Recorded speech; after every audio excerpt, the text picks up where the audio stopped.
नमस्कार दोस्तों, स्वागत है आपका मार्केट इन 10 मिनट्स में, जहां पर हमारा उद्देश्य होता है कि हम अपने निवेशकों को एक ही वीडियो के अंदर लगभग सभी डेली शेयर मार्केट अपडेट्स और ज़रूरी स्टॉक स्पेसिफिक न्यूज़ प्रोवाइड करें। तो हमारी इस वीडियो को लाइक करके हमें सपोर्ट ज़रूर करें, और अगर आप हमारे चैनल पर पहली बार आए हैं तो इस चैनल को सब्सक्राइब करके बेल आइकन ज़रूर ऑन कर लें। साथ ही कॉमेंट में अपना फीडबैक देना ना भूलें ताकि हम अपनी वीडियो को और भी बेहतर बना सकें। बाजार आज भी कल वाली ही कहानी दोहराता दिखा, जहां सुबह ऊंचाई छूने के बाद इंडेक्स अचानक दबाव में आ गए। सेंसेक्स लगभग 500 अंक टूट गया और निफ्टी 50 भी करीब ½ % नीचे बंद हुआ। कल रात अमेरिकन मार्केट करीब 400 पॉइंट गिरा और लगभग 1% की कमजोरी दिखाई। इसके साथ क्रिप्टो मार्केट में बिटकॉइन और इथेरियम दोनों में तेज गिरावट आई, जिसने पहले ही संकेत दे दिया था कि हमारे बाजार में शुरुआत से ही बिकवाली हावी रह सकती है।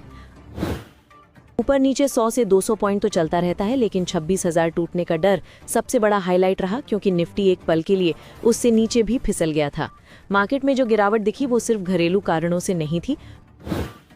बैंकिंग स्टॉक्स पर आज सबसे ज्यादा प्रेशर देखने को मिला, क्योंकि सेबी के नए निर्देश में निफ्टी बैंक के टॉप 3 स्टॉक्स का वेटेज 19%, 14% और 10% तक सीमित कर दिया गया है। इस रीबैलेंसिंग के चलते HDFC बैंक और ICICI बैंक जैसे बड़े स्टॉक्स पर सेलिंग बढ़ी। आज की सबसे बड़ी हेडलाइन रही इंडियन रूपी का टूटना, जो हमारी अर्थव्यवस्था के लिए बेहद चिंता की बात है। रूपी पहली बार 90 रुपए प्रति डॉलर के स्तर को छू गया, जो अब तक का सबसे कमजोर स्तर है। एक साल से भी कम समय में इतनी तेजी से गिरावट आना बेहद खराब संकेत है, क्योंकि इससे इंपोर्ट्स महंगे होते हैं और देश का कुल बिल डॉलर में बढ़ता चला जाता है। रूपी कमजोर होने से सबसे ज्यादा नुकसान इसलिए होता है क्योंकि हमारा देश आज भी ट्रेड डेफिसिट में चलता है। रूपी की कमजोरी का सीधा असर फॉरेन इंस्टीट्यूशनल इन्वेस्टर्स पर पड़ता है, क्योंकि उनके निवेश की वैल्यू घट जाती है। इसी डर से FII पहले से ही भारत से बाहर निकल रहे थे, और रूपी के तेजी से टूटने ने यह आउटफ्लो और बढ़ा दिया है। इससे मार्केट पर और दबाव बनना स्वाभाविक है। कई लोग सोच रहे थे कि GDP 8.2 तक पहुंचा, इन्फ्लेशन कम हुआ, फिर भी बाजार इतना कमजोर क्यों है। इसकी एक बड़ी वजह रही इंटरनेशनल मॉनेटरी फंड यानी IMF की ताज़ा रिपोर्ट, जिसमें इंडिया के GDP परफॉर्मेंस को C ग्रेड दिया गया है। इससे निवेशकों के मन में ये सवाल खड़ा हुआ कि क्या हमारे ग्रोथ डेटा में कोई गड़बड़ी या ओवर प्रोजेक्शन तो नहीं है। IMF की रिपोर्ट के बाद ये चर्चा भी जोर पकड़ रही है कि क्या इंडिया गलत या अधूरा डेटा पेश कर रहा है, जैसा चीन पर आरोप लगता रहा है। इस साल ट्रेड डील को लेकर सिर्फ खबरें आई हैं, लेकिन ऑफिशियल अनाउंसमेंट अभी तक नहीं हुआ है। सुप्रीम कोर्ट के बड़े फैसलों के चलते भी माहौल में तनाव बना हुआ है, जिससे ट्रेड डील का टाइम और आगे खिसक सकता है। इसके साथ रशिया के प्रेसिडेंट व्लादिमीर पुतिन की इंडिया विजिट पर भी सबकी नजर है। ये 2 दिन का छोटा दौरा है, लेकिन इस दौरान क्या डिफेंस डील्स होंगी, क्या ऑयल पर कोई बात होगी, ये मार्केट की दिशा तय कर सकता है। अगर ऑयल पर कोई घोषणा हुई तो US के साथ हमारी ट्रेड डील पर असर पड़ सकता है, इसलिए सरकार यहाँ बहुत सावधानी से आगे बढ़ेगी। ब्रिक्स करेंसी को लेकर भी चर्चा थी, लेकिन उस विषय पर किसी बड़ी घोषणा की संभावना बेहद कम मानी जा रही है। फिलहाल उम्मीद यही है कि पुतिन और इंडिया के बीच ज्यादातर डिफेंस सेक्टर पर ही बातचीत होगी, जैसा पहले होता आया है। अब मॉनेटरी साइड पर देखें तो RBI के MPC मीटिंग और अमेरिकन फेडरल रिजर्व की पॉलिसी मीटिंग दोनों अगले हफ्ते बाजार की दिशा तय करेंगी। क्या ब्याज दरों में कटौती होगी या नहीं, ये सबसे बड़ा सवाल है। अमेरिका में शटडाउन की वजह से इन्फ्लेशन डेटा नहीं आया है, लेकिन बेरोजगारी और जॉबलेस क्लेम्स का डेटा रेट कट के संकेत दे रहा है। इन सब अनसर्टेनिटी का सीधा असर बाजार पर दिख रहा है। जब भी माहौल ऐसा होता है, बियर्स यानी शॉर्ट करने वाले ट्रेडर्स को बढ़त मिलती है और वो बाजार को नीचे ढकेलते हैं। इसी वजह से आज लगभग सभी ब्रॉड इंडाइसेस और सेक्टर इंडाइसेस लाल में बंद हुए, चाहे निफ्टी 50 हो, बैंक इंडेक्स हो, फाइनेंशियल्स, IT, मेटल या ऑटो, हर जगह बिकवाली हावी रही। फार्मा इंडेक्स थोड़ा सा हरे निशान में दिखा, लेकिन बाकी पूरे बाजार में गिरावट ही हावी रही। मिड कैप और स्मॉल कैप में भी कमजोरी दिखी, जिससे साफ है कि गिरावट सिर्फ इंडेक्स तक सीमित नहीं रही, बल्कि पूरे मार्केट पर इसका असर पड़ा। अब राहत कहां से मिलेगी, इसका जवाब RBI के कदमों पर टिका है। RBI डॉलर बेचकर रूपी को सपोर्ट देता है, लेकिन कितना हस्तक्षेप होगा और कितना असर दिखेगा, ये देखने वाली बात होगी। अगर रूपी ऐसे ही कमजोर रहा तो FII की वापसी और ज्यादा मुश्किल हो जाएगी। मार्केट एक्सपर्ट्स के मुताबिक फिलहाल बाजार का मोमेंटम कमजोर है और निफ्टी को 26,060 से 26,110 के ऊपर टिकना जरूरी है, तभी रिकवरी का मौका बन सकता है। नीचे की तरफ 25,860 से 25,700 के स्तर सपोर्ट का काम करेंगे, हालांकि बहुत तेज गिरावट की संभावना कम मानी जा रही है। कुल मिलाकर स्थिति यही है कि मार्केट में ग्लोबल वीकनेस, डोमेस्टिक अनसर्टेनिटी, रूपी क्रैश और FII आउटफ्लो, इन सभी ने मिलकर आज भारी दबाव बनाया। जब तक इन मुद्दों पर थोड़ी स्थिरता नहीं आती, मार्केट में ऐसी तेज उथल पुथल बार बार देखने को मिल सकती है। इंडिगो आज का सबसे बड़ा निफ्टी लूजर रहा, क्योंकि रुपए में कमजोरी और एयर ट्रैफिक डेटा कमजोर आने से निवेशकों का भरोसा टूटा। इसके उलट एशियन पेंट्स करीब 3% उछल गया, क्योंकि ब्रोकरेज हाउस ने उस पर पॉजिटिव रिपोर्ट जारी की। और मारुति भी ई विटारा लॉन्च की उम्मीद पर 1% ऊपर बंद हुआ। टेलीकॉम सेक्टर में वोडाफोन आइडिया में करीब 2% की तेजी आई, क्योंकि मंत्री की टिप्पणी से एजीआर से जुड़े रिलीफ पैकेज की उम्मीद बनी। इसके मुकाबले नुवामा, एचडीएफसी एएमसी और कैम्स जैसी कैपिटल मार्केट कंपनियों में भारी गिरावट देखने को मिली, जिससे सेक्टर में दबाव बना रहा।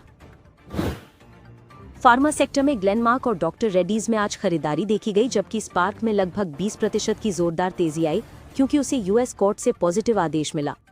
वहीं ब्लॉक डील्स की वजह से बजाज हाउसिंग फाइनेंस 7% तक टूट गया, जबकि एमवी 8% और एचसीसी 10% उछले, क्योंकि कंपनी ने 5 दिसंबर को राइट्स इशू की रिकॉर्ड डेट तय की। इस साल के अंत में आईपीओ मार्केट एक बार फिर जबरदस्त तेजी पकड़ रहा है और अकेले दिसंबर में लगभग 30,000 करोड़ रुपए जुटने की उम्मीद है। ICICI prudential AMC, Meesho, clean marks enviro energy solutions, fractal analytics और जूनिपर ग्रीन एनर्जी जैसे बड़े इशूज इस महीने खुलने वाले हैं। मार्केट एक्सपर्ट्स कह रहे हैं कि निवेशक इस बार बहुत चूजी हैं और सिर्फ मजबूत मैनेजमेंट, साफ गवर्नेंस और भरोसेमंद बिजनेस मॉडल वाली कंपनियों को ही शानदार रिस्पांस मिल रहा है। यही वजह है कि कई मिड साइज आईपीओ भी कतार में हैं। सरकार ने संसद में देश के कुल कर्ज की अपडेटेड स्थिति पेश की और बताया कि मार्च 2025 तक भारत पर 185.94 लाख करोड़ रुपए का कुल कर्ज है। इसमें करीब 84% हिस्सा घरेलू कर्ज का है, जिससे भारत का कर्ज जोखिम के लिहाज से सुरक्षित माना जाता है। सरकार ने यह भी कहा कि सामाजिक योजनाओं में किसी तरह की कटौती नहीं की गई है।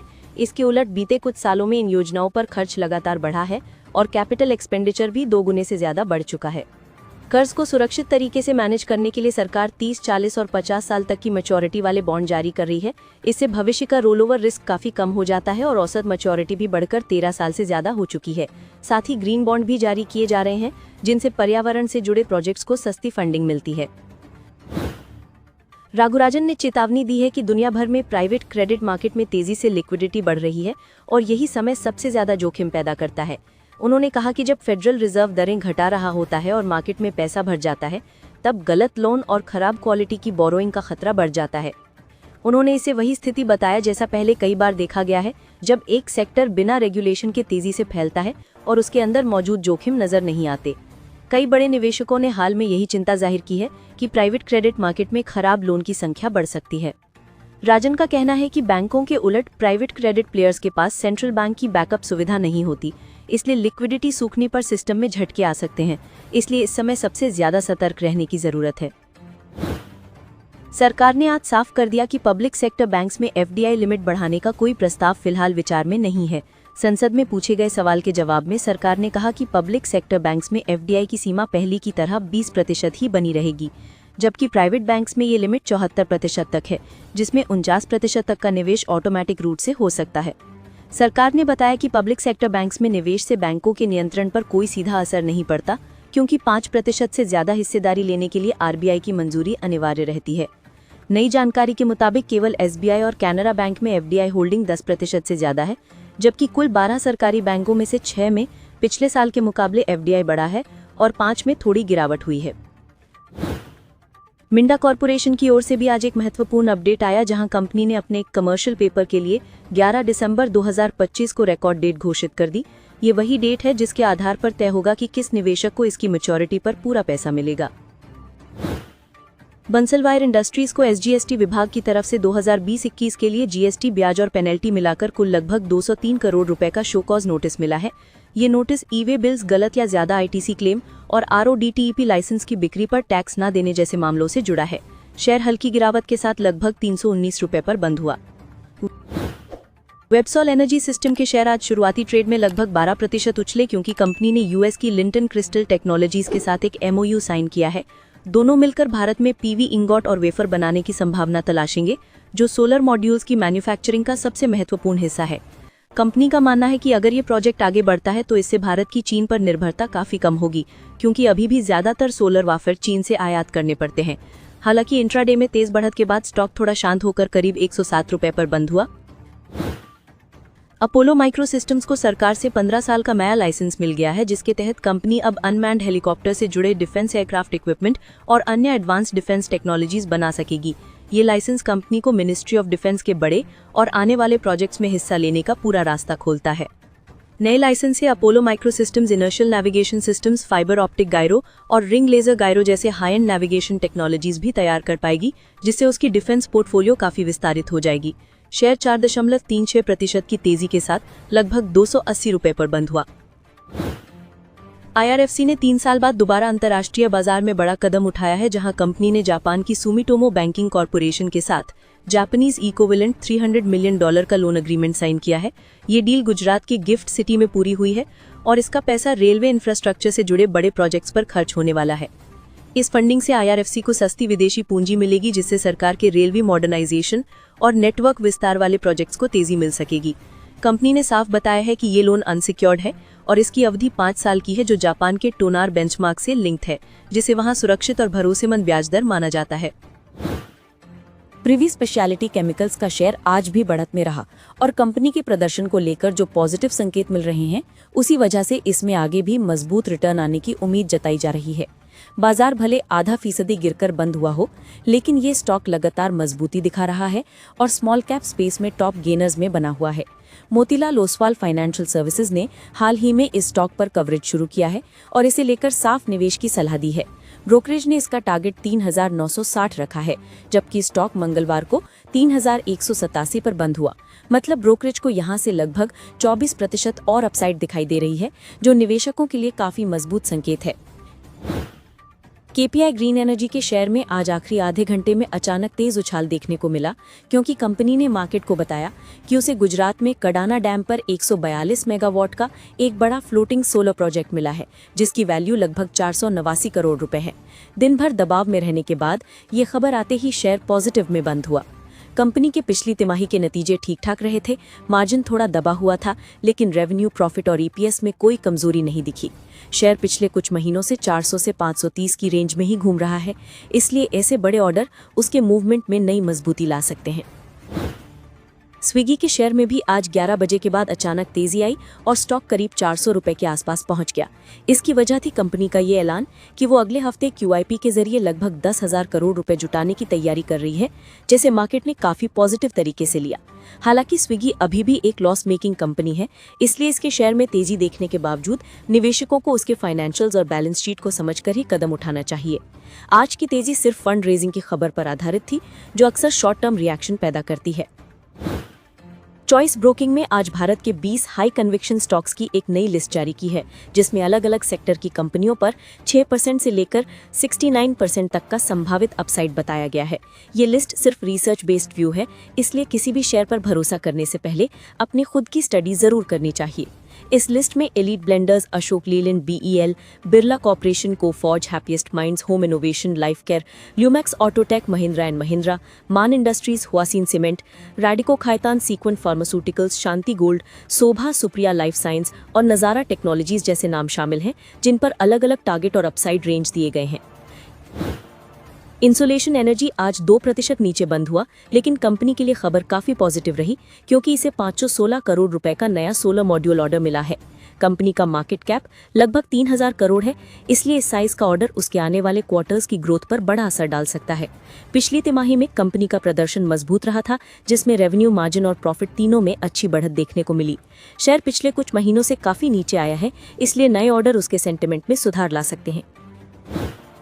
इंटीग्रेट इंफ्रास्ट्रक्चर ट्रस्ट ने मंगलवार को ये घोषणा की कि वो गडक ट्रांसमिशन को लगभग 372 करोड़ रुपए के एंटरप्राइज वैल्यू पर खरीदने जा रहा है। ये डील इस बात को ध्यान में रखते हुए बनाई गई है कि अगर भविष्य में नियम बदलते हैं या अतिरिक्त भुगतान मिलते हैं, तो उसका कुछ हिस्सा बेचने वाली कंपनियों को अर्न आउट के रूप में दिया जाए ना। गडाक ट्रांसमिशन एक इंटरस्टेट ट्रांसमिशन प्रोजेक्ट है, जिसका मकसद कर्नाटक के गडाक सोलर एनर्जी जोन से करीब 2500 मेगावाट सोलर पावर को मुख्य ग्रिड तक पहुंचाना है। ये प्रोजेक्ट सितंबर 2024 से ऑपरेशनल है और इसमें 187 किलोमीटर की लाइनें और 1000 MVA का सबस्टेशन शामिल है। इंडिया सीमेंट्स ने भी एक बड़ी अपडेट दी है। कंपनी ने बताया कि उसकी 2 foreign subsidiaries PT Coromandel mineral resources Indonesia और राशि मिनरल्स पीटी सिंगापुर ने अपनी सब्सिडियरी पीटी एडकोल एनर्जिंडो को लगभग 5.4 करोड़ रुपए में बेचने का फैसला किया है। इस डील के बाद पीटी एडकोल और उसकी एसोसिएट कंपनी पीटी मित्र सित्या तनाबुम्बी दोनों कंपनी के ग्रुप से बाहर हो जाएंगी। ये फैसला ऐसे समय आया है जब कंपनी ने Q2 में बड़ा टर्नअराउंड दिखाया, 339 करोड़ के घाटे से निकलकर 8.8 करोड़ का मुनाफा दर्ज किया। हैदराबाद की मोल्डटेक पैकेजिंग ने भी एक महत्वपूर्ण MOU साइन किया है। वो UK based vibe generation holdings के साथ मिलकर हाई प्रिसीजन और सेफ्टी फोकस्ड प्रीमियम कैप्स और क्लोजर्स को कमर्शियलाइज करेगी। मोल्डटेक आने वाले 5 साल में इस पार्टनरशिप से लगभग 250 करोड़ रुपए की रेवेन्यू उम्मीद कर रही है, क्योंकि इस तरह की स्पेशलाइज्ड क्लोजर्स का ग्लोबल मार्केट करीब $1 बिलियन है। इसी दौरान आरपीपी इंफ्रा प्रोजेक्ट्स को तमिलनाडु में एक नया रोड वाइडनिंग प्रोजेक्ट मिला है, जिसमें एसेट 60 रोड को 2 लेन से बढ़ाकर 4 लेन किया जाएगा। इस प्रोजेक्ट की कीमत 25.99 करोड़ रुपए है और काम 12 महीने में पूरा होना है। आरपीपी इंफ्रा को हाल ही में महाराष्ट्र में भी 134.12 करोड़ रुपए का रोड इंप्रूवमेंट ऑर्डर मिला था, जैसे कंपनी का ऑर्डर बुक मजबूत बना हुआ है। आज शेयर 107.50 रुपए पर हल्की गिरावट के साथ बंद हुआ। वेदांता रिसोर्सेज को लेकर भी एक बड़ी अपडेट आई है। S&P ग्लोबल रेटिंग्स ने कंपनी की रेटिंग आउटलुक को स्टेबल से बढ़ाकर पॉजिटिव कर दिया है। इसका कारण एल्यूमिनियम बिजनेस में नए प्लांट्स के समय पर शुरू होने से कॉस्ट में कमी और अर्निंग्स में सुधार की उम्मीद है। साथ ही होल्डिंग कंपनी के ब्याज खर्च कम हुए हैं, जिससे डेट रिडक्शन की क्षमता बढ़ती है। S&P का कहना है कि अगर वेदांता रिसोर्सेज इसी तरह लेवरेज कम करता रहा और अपनी कैश फ्लो पोजीशन मजबूत रखता है तो इससे रेटिंग